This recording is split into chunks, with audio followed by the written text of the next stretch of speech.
law office is open. And now your host, Joe Pippen. Good morning. Welcome to Ask an Attorney, all about Florida law. I'm attorney Joe Pippen, practicing attorney. And if you have a legal question, the law office is open. Good morning. I'm attorney Joe Pippen, Ask an Attorney, all about Florida law. And if you have a legal question, the law office is open. You have a toll-free number, 877-943-9673. And if you have a legal question, all you have to do is to call that number, 877-943-9673. And your question can be just about any area of the law. It can be about wills, trust, probate, guardianship, power of attorneys, healthcare surrogates, living wills. It can be probate administration, trust administration. It can be about family law, real estate law. It can be just about any area of the law you have a problem. If it's not a legal question, you just have a problem, give us a call. I had a few questions this week about, I don't think my brother, who's the personal representative of my estate, is handling the estate properly. All I did is get this check in the mail, or he wants me to sign this, that I will accept this check, but have no other information. Well, that's not right. You need an inventory of the estate. You need an accounting. You need a list of assets. You need a starting value. You need what's been paid, how they calculated your share. And most everybody who just accepts something like that, it should really be carefully reviewed by an attorney or a CPA or an accountant or somebody who can look at numbers and make sure they make sense. If you have a legal question about anything, though, anything you have a problem with, anything maybe you lost a little sleep on, something you're really concerned about, you give us a call. I'll be more than glad to try to help you. Let's go to our first caller, Mike in St. Petersburg. Hey, morning, Mike. Mr. Pippen. Yes, sir. How can we help you? Yeah, I am looking at redoing my will and so forth, and one of the things that has come up in the discussion is the potential, since most of my assets are transferred by operation of law or beneficiary designation, doing a ladybird deed as well, a revocable ladybird deed. And I guess the thing that concerns me is any potential for losing homestead exemption. No, ladybird deed, you reserve the right to live there, so that's enough to give you a homestead exemption, so you don't lose that. Okay. So the state looks, that's not a question for the state in terms if that's what you do.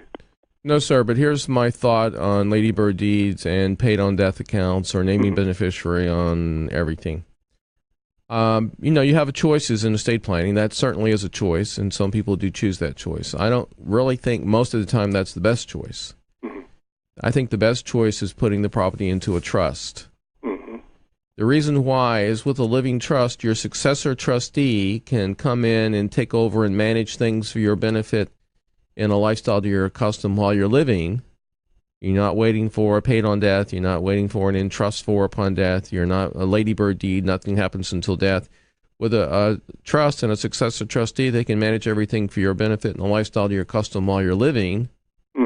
Avoid guardianship, and then also avoid probate. Okay, so they can actually act on your benefit if you become incompetent and you're still living. You still need a place to live. Yeah, as well. And most people have this period of time before death. They have a stroke or an accident or something, for they can't function like they should really, and be responsible for their own assets for it could be a year or two or more. Okay, and they can be managed by a trustee for your benefit while you're living. So would that put, if a person had everything, operation of law or beneficiary designation and had a ladybird deed, and they did have some issue that they became incompetent, would that present an issue for the person that was a personal representative under their will? A personal representative can't touch anything until death. Until death. Unless they had durable power of attorney. Durable power of attorney is a good tool, but I think a trust is much easier to work with because the trustee has instructions in the trust document is to care for you in a lifestyle to your custom as long as you live. Right. And it's easier. My experience is it's a lot easier dealing with banks as a successor trustee than dealing with banks as trying to use the power of attorney. Yeah, and I guess I understand trusts have the ability to have a succession of people who can step up if a person doesn't want to serve, or yeah, it you can have be set up successor. that You'll way. have at least a primary and a secondary. Some people also have a third choice in there. Okay. And the trust can be modified anytime, changed anytime. You can change trustees. You can change beneficiaries upon death. The other thing is with paid on death account, if it's paid on death to someone without a contingent beneficiary, then it could possibly have to go through their estate through probate. Okay. And Right. with trust, and particularly if you're naming minor children or the children of a brother or sister, if they're deceased, your trust takes care of all of that language and takes care of it in a much better way, I think. Okay.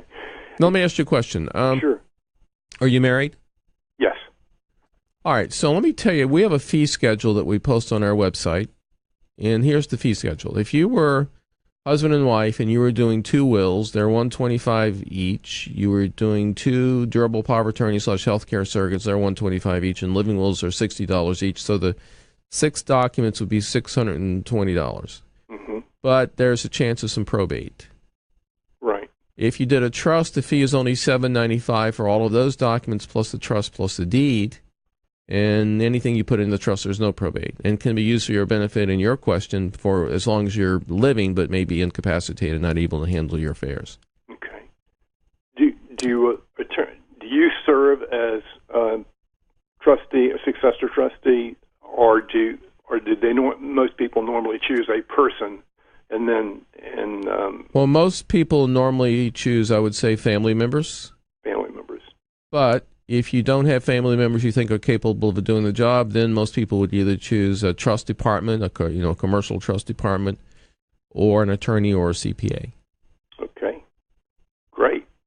Well, that's very helpful. I really appreciate those answers. All right, well, thank you so much for calling. Thank you very much. Thank you. Bye now. You're listening to Ask an Attorney, all about Florida law. I'm attorney Joe Pippen, practicing attorney. The law office is open, and if you have a legal question, the phone lines are open at 877-943-9673. 877-943-9673. That question makes me think of one of the experiences we had this week at our law office. What happened, I had a client for 17 years. Got to know the client real well. They'd come in 3 or 4 times over the years. She got really sick, didn't know about it. She got really sick, went to a hospital.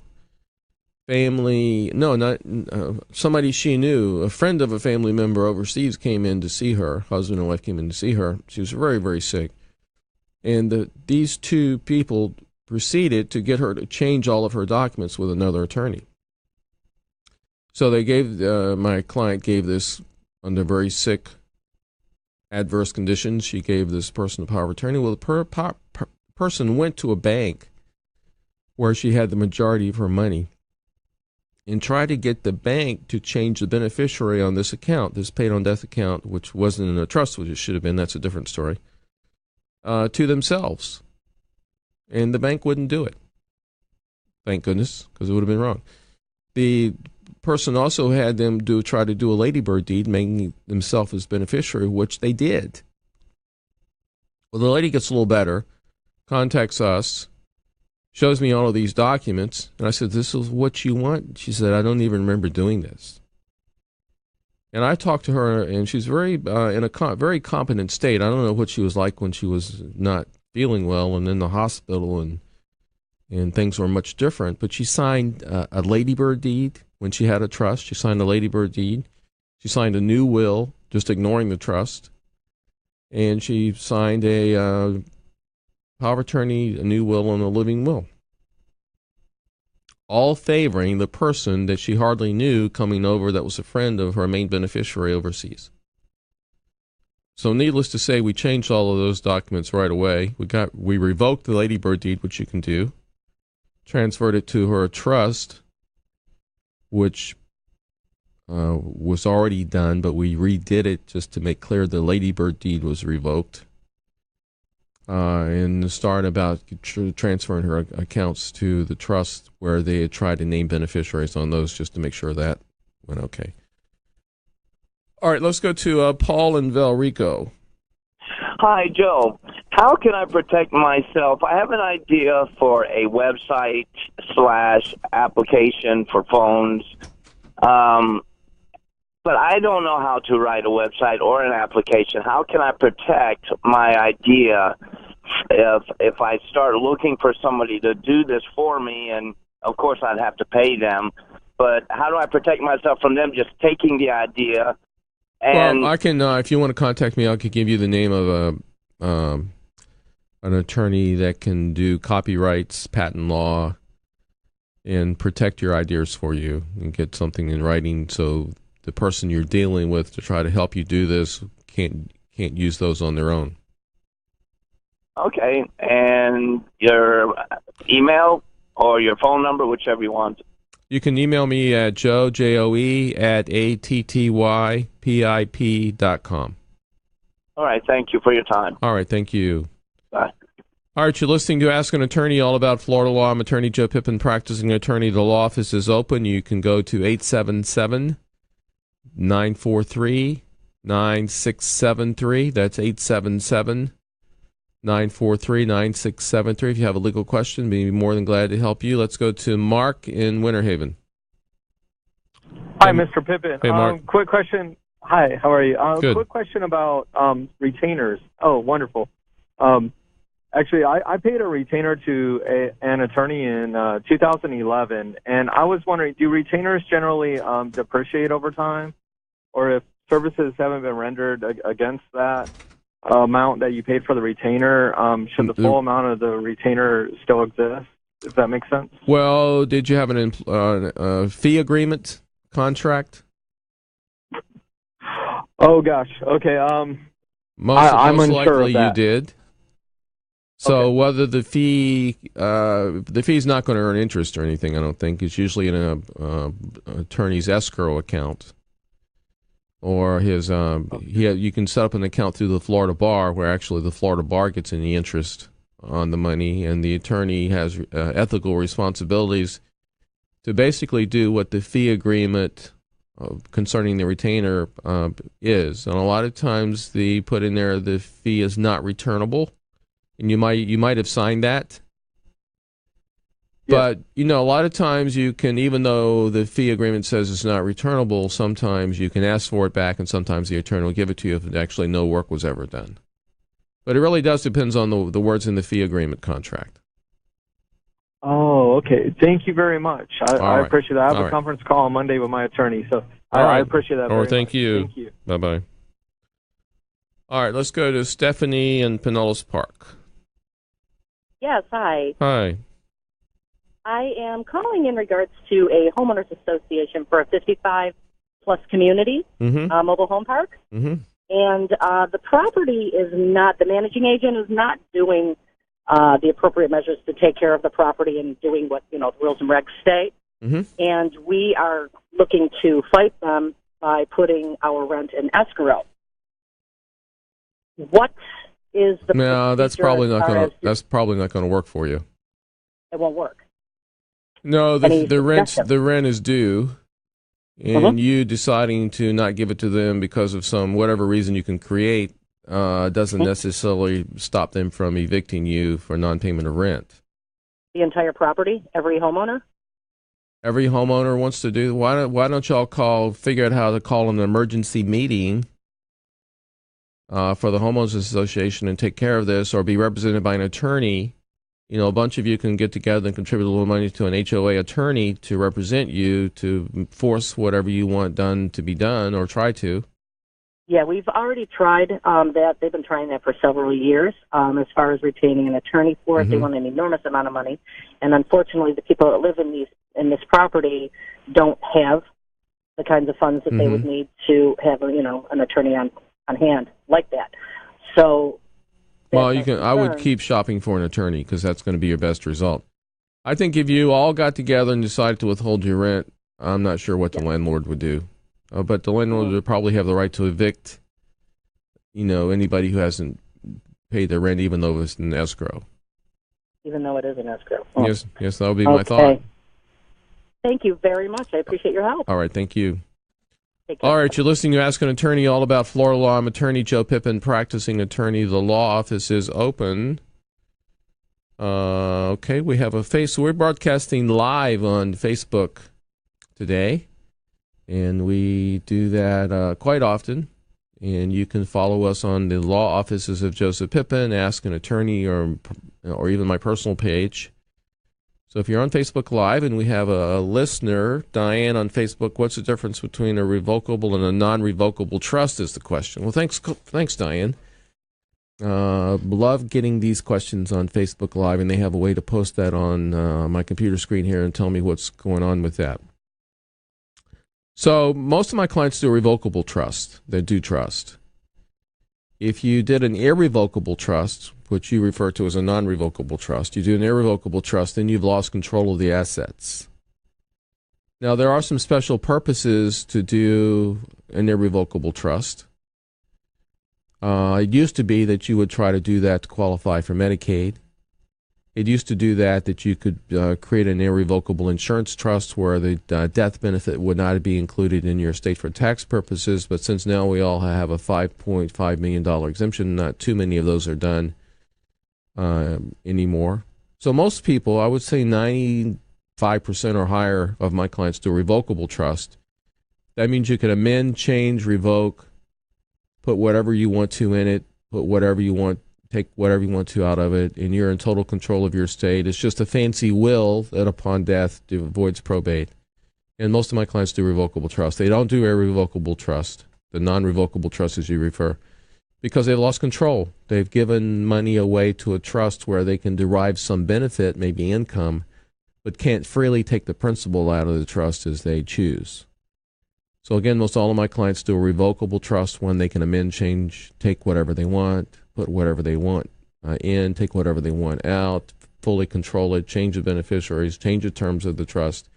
Most of my clients do a revocable trust. But thank you so much for asking that question on Facebook Live. Hope that helps answer your question. All right. If you have a question for the show today, whether you're watching on Facebook Live or whether you're listening on the radio or maybe listening on your computer, you have a toll-free number to call the show, 877-943-9673.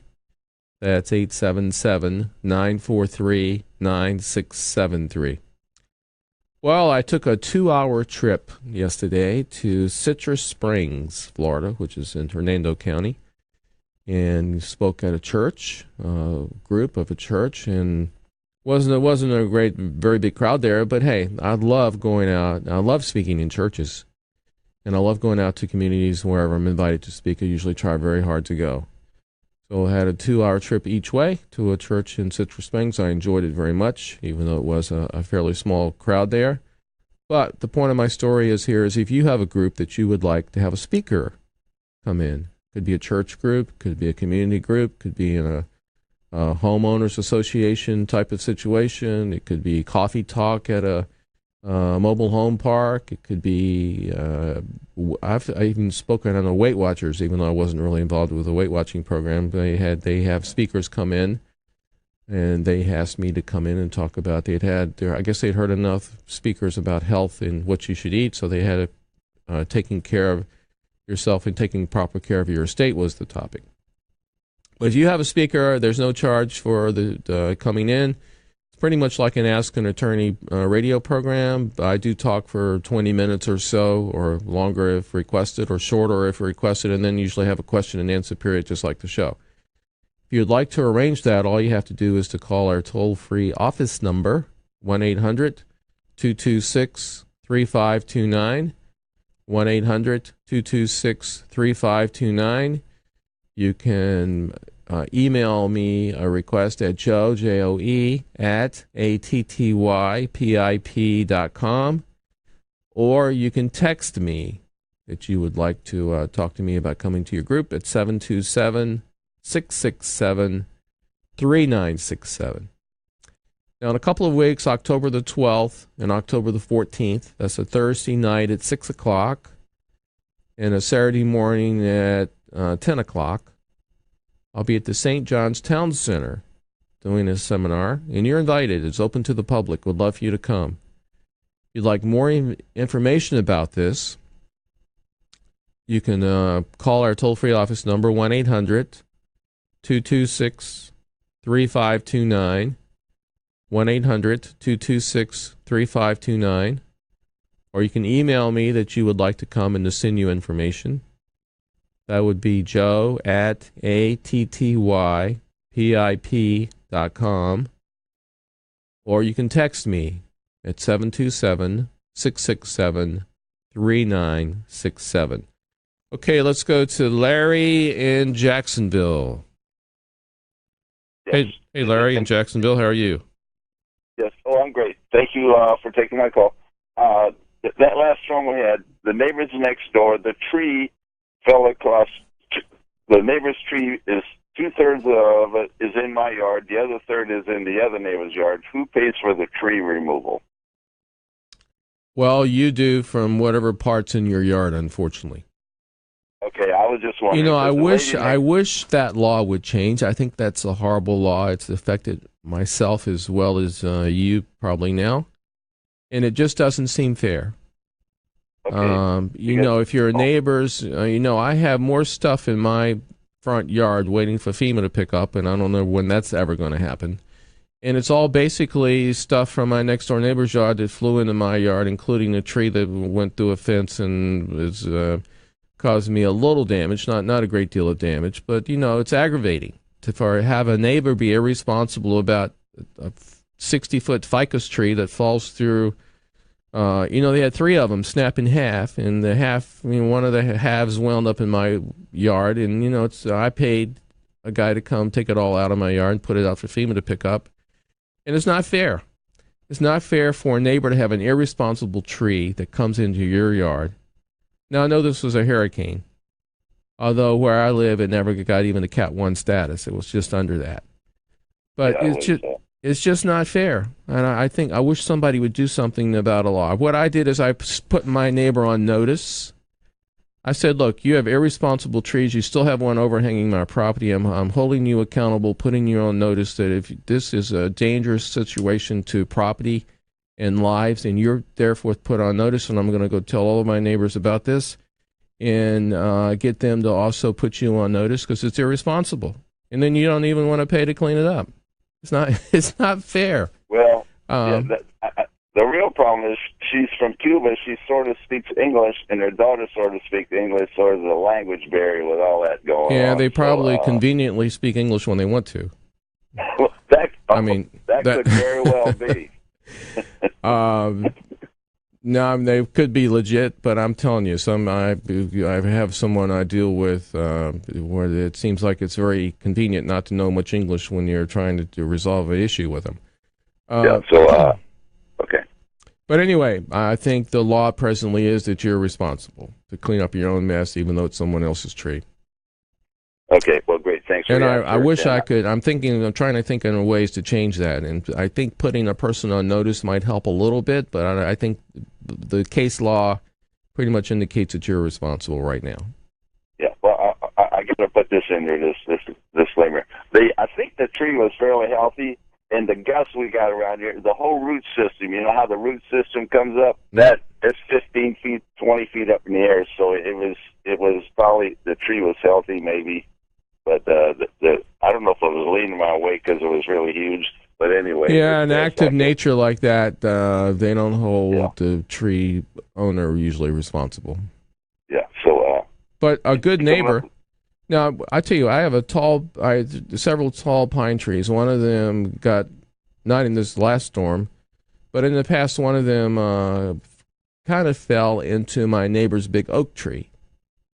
So what do? I just call my tree guy and 90% of the trees on my neighbor's yard, but it's my tree did a little bit of damage to his tree, not that much, and it's still standing. I could have said, hey, neighbor, hey, 90% of my trees on your property, it's your problem. I mean, that's like being a totally bad neighbor. I just called my tree guy and had the thing removed. Total expense of mine. It was my tree. But, that's the way a neighbor, I think, should think. But some do and some don't. So I think you're stuck. Well, all right. Well, I got me a chainsaw. I'm going to start Yeah, what part of Jacksonville? I have offices in Jacksonville. What part of Jacksonville do you live in? I live near Emerson in 95. Oh, okay. Yeah, I don't know quite where Emerson is. We have an office in Ponte Vedra. Oh, yeah. So I come up, not 95, turn into exit to, I don't know, 298 or something like that, and drive through Nocatee on the way to Ponte Vedra. So. Yeah. So, well, thanks for your answer, sir. All right, thank you for calling. Yeah, I'm enjoying the show. Well, thank you. I've done it for 30. It's the longest running continual program in Florida. I've done it for over 33 years and counting, and love doing it. So thanks for listening. Okay, great. Thanks a lot. Bye-bye. By the way, you're listening on multiple stations throughout Florida. You're listening my home where I'm broadcasting from today. The home station is 570, 910, 860, 930, 1380. All of those come out of a Tampa Salem communication station. You're also listening on 90.3 FM out of Haines City, WLVF. You're also listening on community station in Sun City Center. And I have every week that people come in from the little community station. It plays Sun City Center is a senior community, and they play old-time music for the most part during the week, but they carry Ask an Attorney All About Florida Law on Saturday morning. In the Crystal River area, where I was in yesterday, Crystal Springs area, a person that invited me to the church said he drives to play golf every Saturday morning and heard the show and thought it would be nice for me to come up there if I could, which I was glad to do. So there's a community station up there in the Crystal River area, FM station. I think it's 103.3 that carries the program. In Jacksonville, 600 AM, The Answer carries the program. And glad to be on all of these stations around Florida. And if I can help you in any way, we have office locations in most all of these stations. Be more than glad to try to help you. If you'd like to call the show today, and by the way, we're on Facebook Live today. Facebook Live is also on WeBeamTV.com. And they have a variety of programs on that channel. And if you want to go there and check out, they've also a host of all of our shows we've done on Facebook Live, or you can find there at that website as well.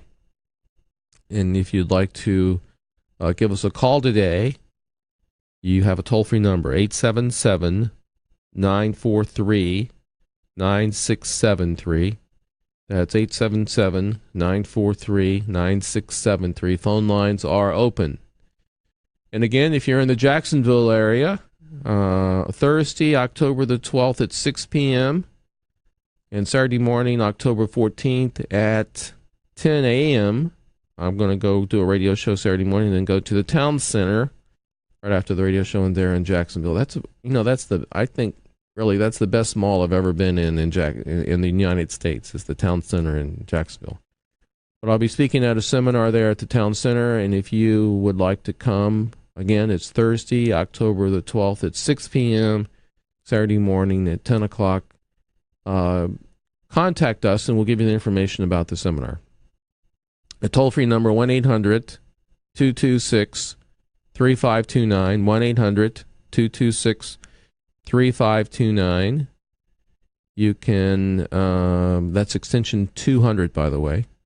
You can email me that you'd like to go at Joe, J-O-E, at attypip.com. Joe, J-O-E, at attypip.com.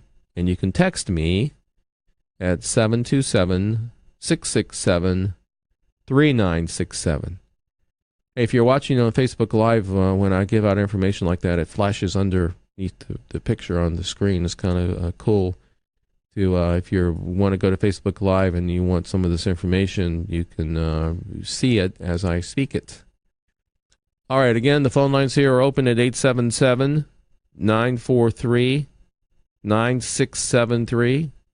That's 877-943-9673. Phone lines are open, and we are here to help as many people as we possibly can. And all you have to do is to call. If you'd like the free estate planning poster sheet, by the way, at the church yesterday I gave these out. And if you would like one, when I come speak, I hand these out. And when I'm on the radio, I usually offer for you to receive them if you would like. It's a full-size poster sheet with all of your options. There are 3 options in estate planning, the pluses and minuses, a little bit about how trusts work, a little bit about the cost of probate if you just have a will. And if you would like to receive it, you can get that one of 3 ways. Also, you can call the toll-free office number, 877-943-9673, 877-943-9673. You can email me at Joe, Joe, at attypip.com,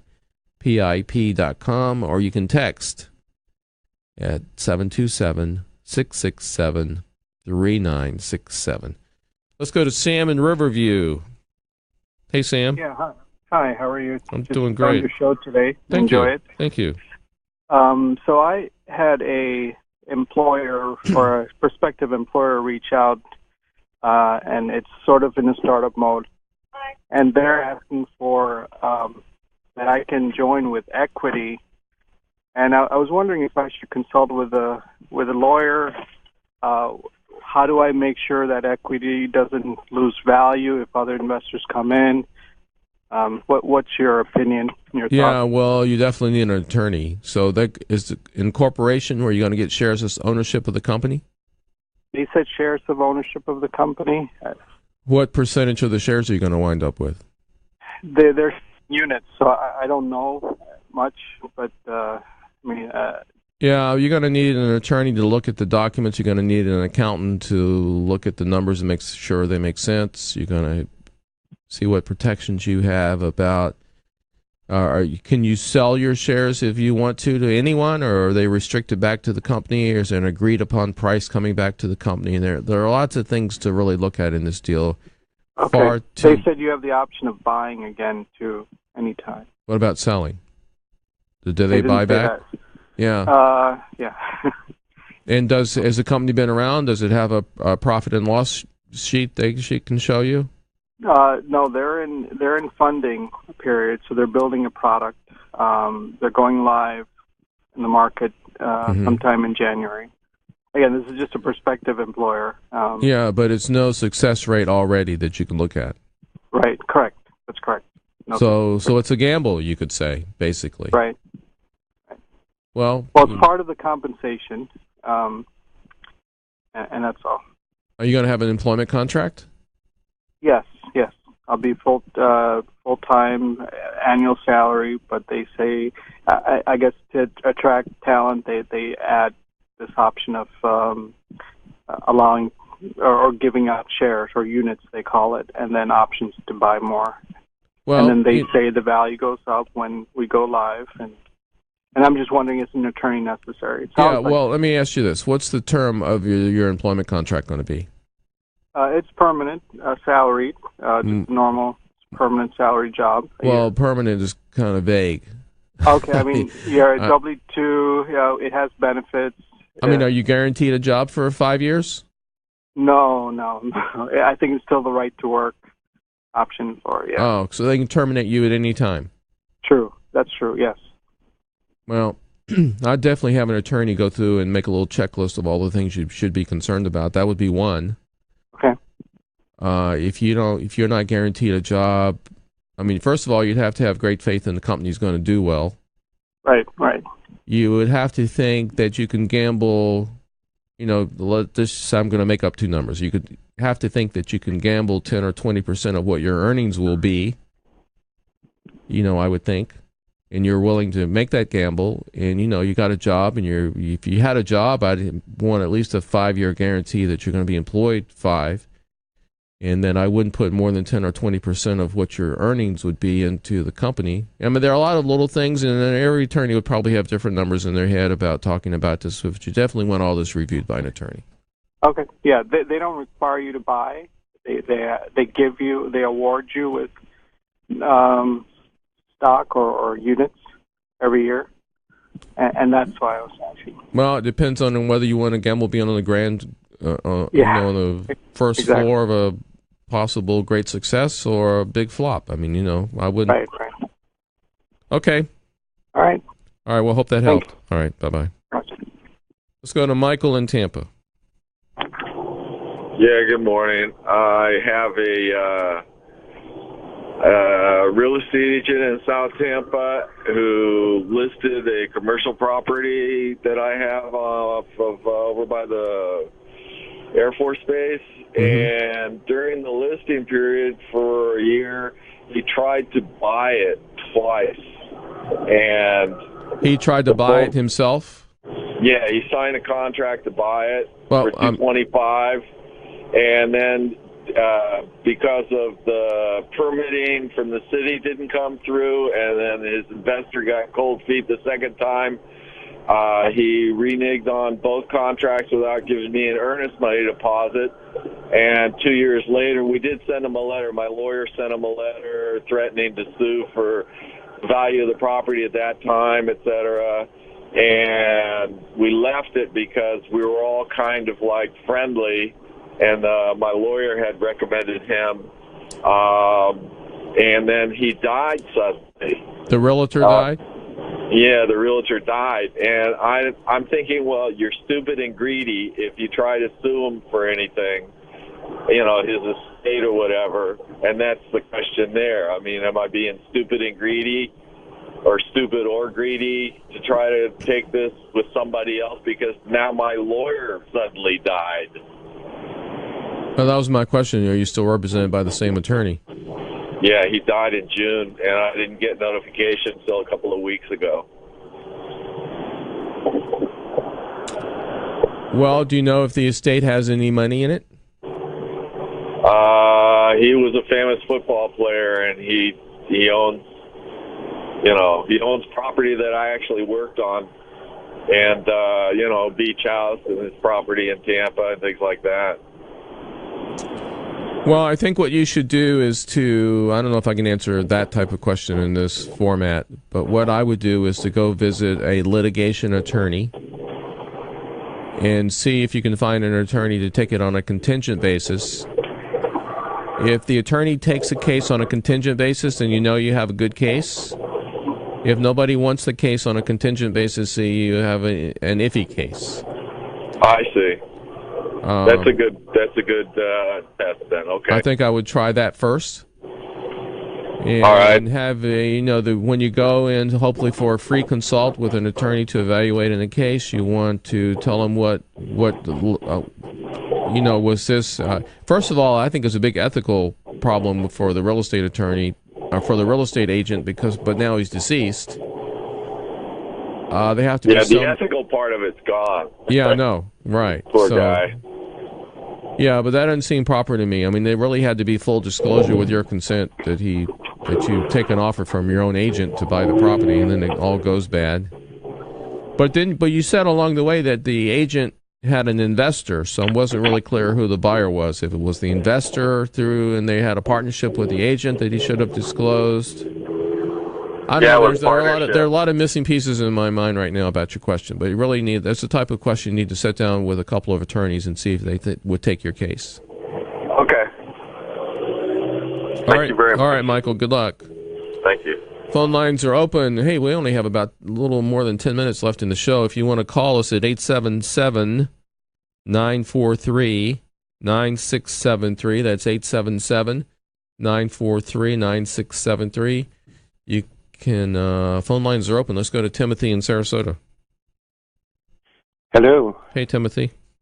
Hi. I have a question in reference to dental work done or not done. And I had a situation where I had a tooth go bad, and we agreed to have it pulled out. I've gone to this dentist for like over 12 years. He's made a plate up that was perfect, so forth and so on. Been relatively happy with the dentist. But anyway, had this tooth pulled, had complications with it. It didn't seem like he had taken normal precautions. I'm on heart medicine. He was supposed to have contacted my cardiologist, which he didn't do, so forth and so on. Gave me pain medicine that definitely doesn't mix with my heart medicine. It just goes on and on of things that probably should have been done and weren't. Mm-hmm. I've tried to find guidelines for dentists. There don't seem to be any anywhere particularly that I can find. So I was just wondering. So I ended up going to another dentist because I was in pain for like 6 weeks. Would the other dentist that you are now going to sign something in writing that the work of the previous dentist was not in proper order, outside the bounds of what he would have normally done himself? Yeah, I haven't asked him. I didn't. I purposely didn't tell him who the other dentist was. I mean, you could ask him. I'm not going to give you my other dentist's name right now, but do you think his work was in the scope of normal procedures?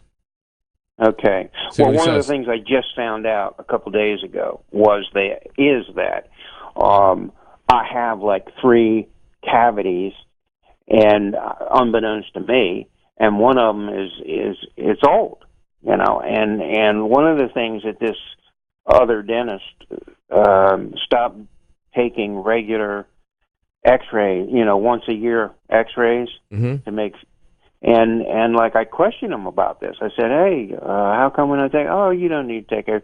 We can tell you're coming in, twice a year. You're getting your teeth cleaned. Everything's fine. Well, so see now, if your present dentist would be able to get this one tooth fixed. The new dentist only wants $3,200 for the one tooth. All right. Well, if you have a case, it'd be a small claims court case you could do yourself, so you wouldn't have attorney fees. But I would see if your present dentist would be willing to sign something that the previous procedures and work that was done was improper. Okay. All right, Timothy. But thanks for calling. Thank you very much. All right, thank you. All right. Let's go to Joyce in Haines City. Yes, I have a question. My daughter passed away, and she left a lot of unpaid bills, like her lot rent, and she had no will or anything. What can you do? And she also took credit cards out in somebody else's name. Well, I'm sorry about your daughter, first of all. All right, so let me ask you a question. You don't have to do anything, first of all. So are there any assets worth pursuing on your part? Not really. The Okay. only thing in her daughter's name is the TV, and she's going to pay that off and cancel her part of it because it was a family plan. All right, but there are no assets. If someone were to open up an estate, the creditors would exceed the amount of assets. She has a trailer, but she, like I said, behind in the lot rent and everything else she's not been paying. Okay. So the answer to the question is if the creditors exceed the assets, that would be yes? Yes. Okay. So there's no reason for you to pursue opening her estate. You don't have to do anything. You can just let things go and follow whatever course they're going to follow. You're saying just walk away from it? You could. That is an option. Thank you I don't very see much. I don't see any value for you to stay involved, actually. Thank you. All right, thank you. Bye. All right, you're listening to Ask an Attorney, all about Florida law. Phone lines are open. We do have time for at least one more or maybe 2 more calls. So you can call at 877-943-9673. That's 877-943-9673. Phone lines are open.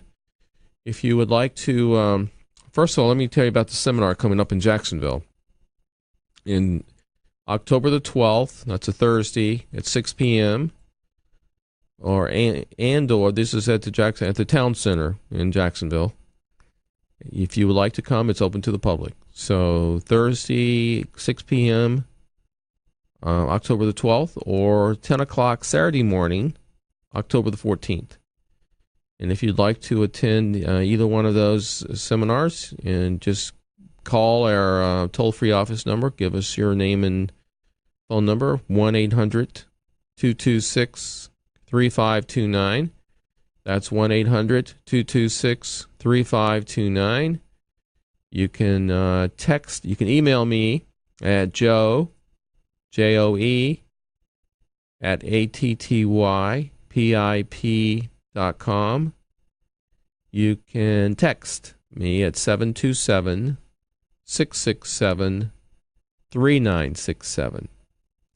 If you'd like to receive our free estate planning poster sheet, I'd be glad to mail that to you. And you can request it one of three ways. The same numbers. You can call our toll-free office number, 1-800-226-3529.